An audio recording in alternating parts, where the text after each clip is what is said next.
یوالین د خوب کسی چې سید شهدای خوب کې ولیدل چې ټول بدن یې ګلونو نه ډک دي دا عالم ډېر پریشان شول. دویمې شپې بیا خوب ولیدل چې نور ګلونه خو بدن باندې نشته.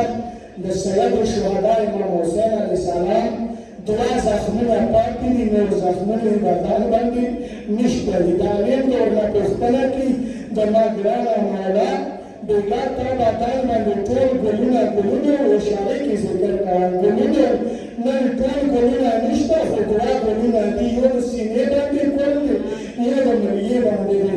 د مونږ د پاسه مولا حسین د ورته ویل چې د سینې باندې کوم ګل دی دا کله د لسم په ورځې باندې زوی پرېوته غږ یې وکړ د ما بادشاه د ما مظلومه بابا ما ته ځان راورسوه دا غلی چې نه ما ته مېلاو دی. بیا د ورته ویل د مریې باندې کوم ګل دی دا کله مېلاو شوی دی.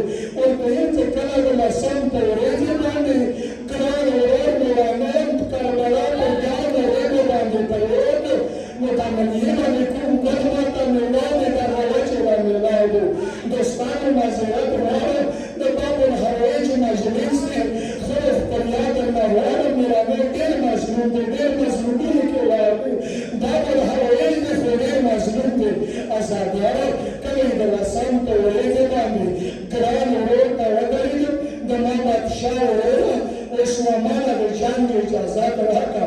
دا خبرې مېرمنې علمدار خپل بادشاه ورور ته وکړه.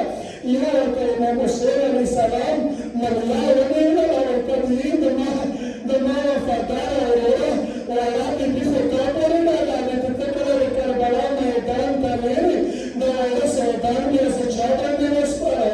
ازادانو کله یې رخصتي راواخیسته روان دی او هغې بېبي واړه سیدانو ودرولو مشکې لاسو کې نیولې وي خو باب الحوایج څه وکړو او هغې بېبي ته ویل د ما قدرمنې ورورې بلکې تا څه ارمان شته ورته ویل د ما ګرانه تره او ما څه ارمان شته.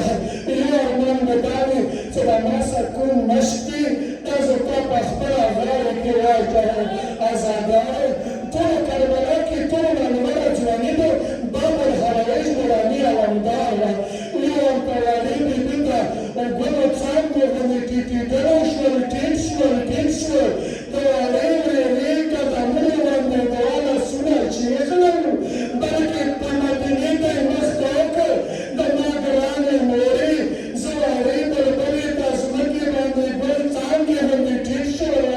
ازادانو بیا به ورته بېبي څه ورته ویل د ما ګرانه تره یوه پوښتنه درنه کوم چې د ما بابا مظلوم باندې کې بابا د چا شته که نشته دی. ازادانو مولا ته ورته ویل اکا ته ورته ویل چې ما نشته دی خو ازادانو